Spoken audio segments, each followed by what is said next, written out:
In this video, we're taking a look at the Napoleon Prestige 500 Connected Grill, which takes the grill design we reviewed last year to a new level. I know, another gas grill review, I get it, but if you look at the backyards of America, there's still more gas grills than any other type, and Napoleon won our gas grill comparison last year, so when a new model drops, I wanted to get some hands-on experience if you're in the market. I'm going to show you how this grill can be set up to work as half charcoal, half gas in a combo grill setup, or even half griddle, half gas grill, show you how the sear burner does with a ribeye steak, and so much more. I'm David Gafford with the Barbecue Lab, and we test over 100 different cooking appliances every year to help you decide what's worthy of a spot in your backyard. We're going to test capacity, grilling, searing, heat distribution, evenness, setup time, low and high temperatures, and more. So buckle up, this is going to be a good one. So here's our disclaimer. Napoleon sent us this grill to test, torture, and experience firsthand. This is not a sponsored video. No money has changed hands. There's no script. They just sent us a grill so we could work with it and show you our experience with it. That's how our channel works. If you make a purchase using our link, we'll earn a small commission, and that helps keep our channel going. If that kind of video is for you, let's get started with a walkthrough of this new Prestige grill. The first thing that draws my attention are the knobs on the front. I can tell that these knobs have lights in them, and I personally love that feature. They glow blue when they're off and red when they're lit, so you always know when your grill is on. There are 4 main burners, and they put out 82,000 BTUs of heat. There's 500 square inches of cooking surface on the main level inside the chamber, and the main grate measures 28 inches wide by 18 inches deep. There's an upper rack that adds 260 square inches to the total cooking surface that's 28.5 inches wide and 8.5 inches deep. The upper rack also has a fold-away feature, which I think all grills should adopt. This way I won't lose it when I lean it up against the wall in the garage when I'm not using it, along with all of the others that are there. Just above the main grate, you'll see the rear infrared rotisserie burner that runs the length of the grill. It puts out 18,000 BTUs of heat. Now this is the Prestige 500 RSIB connected version of the grill, which comes with the rotisserie system in the box, so there's no need to buy it separately. There's a propane tank weight system in the cabinet, and I'll cover this more when I address the app in a few minutes. On the left side, you'll find a side burner sear station, and the lid folds completely down underneath, so it's not in the way when you're searing. This is called the sizzle zone by Napoleon, and the burner puts out 16,000 BTUs and has 154 square inches of cooking surface at up to 1800 degrees. The grates are all round bar stainless steel at 8.5 millimeters thick. The main chamber grates are the Napoleon Wave cooking grates, which if you haven't seen them before, they're always a great conversation starter with guests. The ignition on the grill is the flamethrower style, which I enjoy after many years spent trying to ignite grills with other ignition systems. There's a lot of stainless steel in this grill, with the stainless steel tube burners, cooking grates, and sear grate being some of the most notable. If you want to check out more specifications and details, I'll leave a link down in the description below. In just a minute, I'm going to tell you about a discount code you can use to save some good money on this grill, but first, let's talk about what's different between this grill and the last one we reviewed. The first difference is an increase in total power. The last version was 80,000 BTU, and this is now 82,000. The infrared side burner used to be 14,000 BTU, and now we get 16,000. The infrared rear rotisserie burner is 3 inches longer than the previous version, giving you more coverage. The main grates used to be 7.5 millimeter, and now they're 8.5 millimeter. The sear burner grate was porcelain coated cast iron in the previous version. Now it's 8.5 millimeter stainless steel. The side burner cover used to just pivot and stay open, and now it folds completely out of the way. The propane tank scale is new. The casters are heavier than the previous model, and probably the biggest change is that the grill is now connected using Wi-Fi and the Napoleon app on your mobile device. We could talk all day about stats, but the proof is really in the testing, so let's fire it up and see how it performs. How quickly a grill heats up is important to me because on weeknights I don't always have time to wait 30 minutes for a grill to get hot. We started all 4 burners, set a stopwatch, and this grill got to 500 degrees in just 6 minutes and 50 seconds. The grill hit 600 degrees in 10 minutes and 43 seconds, and we were able to get 700 degrees in 17 minutes and 23 seconds. In just a second, we're going to test the evenness of the main grate, high and low heat control, and show you a bunch of test cooks we've done on this grill. But first, I want to pass a question off to you. Gas grills really get a bad rep from some parts of the greater barbecue community. What do you think about gas grills? Do you use them? Is there a place for them in the backyard when they often get so much hate from barbecue purists? Let me know your thoughts down in the comments below. To test the temperature limits on this grill, I ignited all 4 of the main burners and set them as low as they could go. I used the high heat probes from the ThermoWorks ThermoQ Wi-Fi to put a probe on the left and right side of the main grates, and here's what we saw.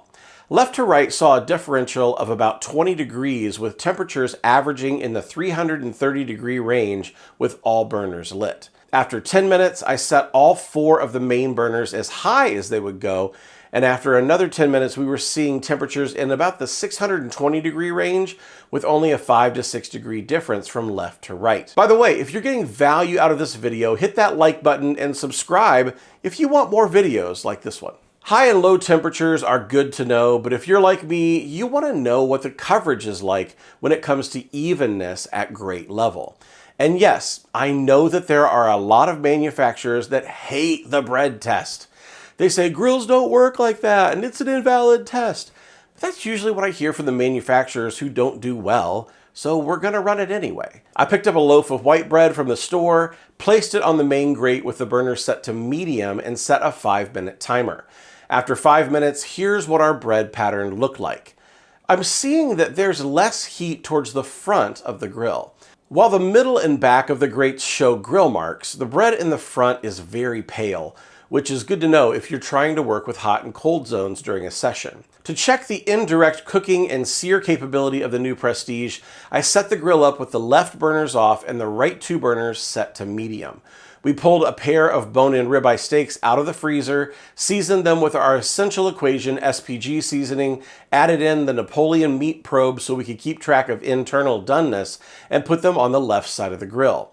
These burners aren't on, so we're relying on the right-hand side of the grill to bring these steaks up to an internal doneness of 113 degrees. Melissa set the Napoleon app to notify us when they hit 113, and since we were sitting in a heat dome at the time, it was time to head back inside. The grill alerted us that it was time to bring the steaks back in to rest, and after 20 minutes, we fired up the sear burner to finish off these steaks. About 60 seconds on the first side, and here's what our steak looked like at the flip. It only took another 60 seconds and our steaks were ready for dinner. You can see the flames dancing all around the steak, so searing is not a problem with the new sear burner on this Prestige model. To check the capacity of this grill, Napoleon says that this grill has a capacity of 31 burgers. It's hard to know what size those burgers are and how they're shaped, so it's time to break out our past their prime measuring burgers. These hunks of meat live in our freezer and exist only to measure grate capacity, so calm down on the "that's not edible" comments. These are 1/4 pound meat tools, not dinner. Cool? We were able to get a tight 4 burgers deep by 6 burgers wide for a total capacity of 24 1/4 pound burgers at a time. The depth of 4 burgers is incredibly tight, and I think flipping a burger with this many on the top could be troublesome, but it's possible. In just a second, we're going to show you how this grill handles brats, pizza, and more, but first I want to make sure that you know about the discounts and deals page on our website over at thebarbecuelab.com. We have discount codes available that you can use to save money on your purchase with a bunch of different retailers and manufacturers, so click the links down in the description below where you can save money on this exact grill. From time to time, codes change, so make sure you always have the latest active discounts always available to you on thebarbecuelab.com. Brats are something that a lot of people cook on gas grills, and I wanted to know if we could cook brats on low without splitting the casings and still get great bite-through skin. I turned the 2 left burners up to medium-high and set the right 2 burners as low as the knobs would let me. I picked up a pack of brats from our local store, placed them on the low temperature side of the grill, and set a timer for 10 minutes. The heat is low enough that we didn't have any splitting of the casing. I checked back in, flipped them over a few times, and after about a half hour, our brats did great without splitting open. I love great low heat control on a gas grill, and this model has it. One thing I've been cooking on gas grills for years is pizza. I picked up a dough ball from the grocery store, and we're using our pizza steel from the indoor oven to see how this grill performs. The left 2 burners are powered to high, and the right 2 burners are set to off. We launched the pizza after readings between 470 down to 420 on the steel. After 5 minutes, the top of the pizza could still use some more heat, but the bottom of the crust is looking right about to the point that I didn't want it on the steel anymore. I moved it to the grate where the burners were set to off and let it bake for another 5 to 6 minutes to give the top some more time in the heat. The final result was a crunchy bottom crust with a top that fared pretty well, but it's nothing like an oven designed for pizza. If you want just one cooker on the patio though, it'll work in a pinch. There are a mountain of accessories available for the Napoleon Prestige series, but the one that I've had experience with is the charcoal tray. You can take out the heat tents, slide in the charcoal tray right on top of the burners, and you have a half charcoal, half gas grill. I filled the charcoal tray with briquettes, lit the burners, and let the propane light the charcoal. I also lit the other side of the grill as well so I could do a comparison between the 2 cooking methods. After about 10 minutes, the charcoal was ready, so I turned off the burners on the right side and let the charcoal be our fuel. You can see on the temp gauge that this grill is completely off the charts hot, well over the highest temps that the gauge will register. I'm using some 1/3 pound frozen Costco burger patties, and with just 1 minute on the first side, here's how things looked at the flip. The charcoal side is way hotter than the gas grill side, and the patties on the charcoal side are already starting to burn. Turns out it's nothing that some slices of cheese can't fix, but that charcoal tray has the briquettes so close to the cooking grate that it's all sear all the time. If I were going to do it again, I'd use less charcoal by about half, but some versatility you don't usually see in other gas grill manufacturers. You could also turn this grill into a half griddle, half gas grill combo grill. There are multiple griddle tops available from Napoleon, and we have the enamel-covered cast iron half griddle here on site. I removed the heat tents, set the right 2 burners to high, and let it heat up for about 10 minutes. I'm using 4-ounce servings of beef and smashing them down with a healthy dose of our Essential Equation SPG rub that we developed with smash burgers during our tests. At the flip, the sear was okay for me, but next time I'll give the griddle top another 10 minutes to get fully up to heat before cooking. If you're looking for a combo grill, Napoleon has multiple ways of meeting that need depending on how you'd like it to set up. Something that's new on this grill is the propane weight system, and here's how it works. When you install a full tank, just tell the Napoleon app what region you're from and the weight of your tank when it's full and also when it's empty. You'll see a green icon on the grill screen and in the app letting you know when your propane is running low. That'll turn to red to give you an idea that you're running out. In the app, you can also set and see temperatures from the 2 meat probes. There are options like chicken, where you can choose your cut of meat and even customize when you want an alert so you can take dinner off the grill. After all of the testing, it's time for some final thoughts on the new Prestige series from Napoleon. We can't talk final thoughts without going over the price, and at the time of this video, this model, which is specifically the Prestige 500 Connected RSIB model, retails for $23.29 US. That's right around half the price of a comparable Weber Summit gas grill, which is actually impressive. It's still much more than you'd expect to pay for a grill in your local Walmart or Lowe's, but this isn't a big box store level grill. The warranty on this grill is a lifetime limited warranty, and you can learn more about that on the Napoleon website.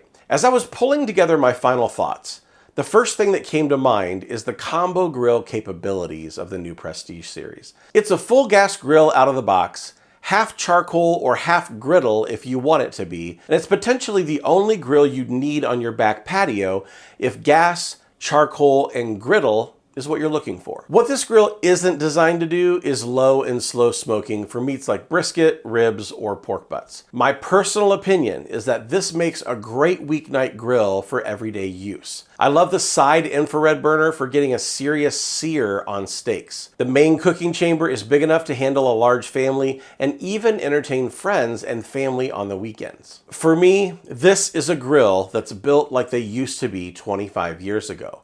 It's heavy, weighing over 200 pounds, so you're buying a grill built to last longer than the 3 years the big box store grills are designed for.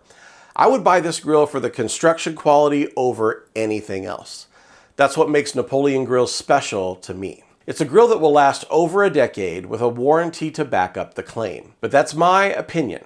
What's yours on the new Prestige 500 Connected Grill?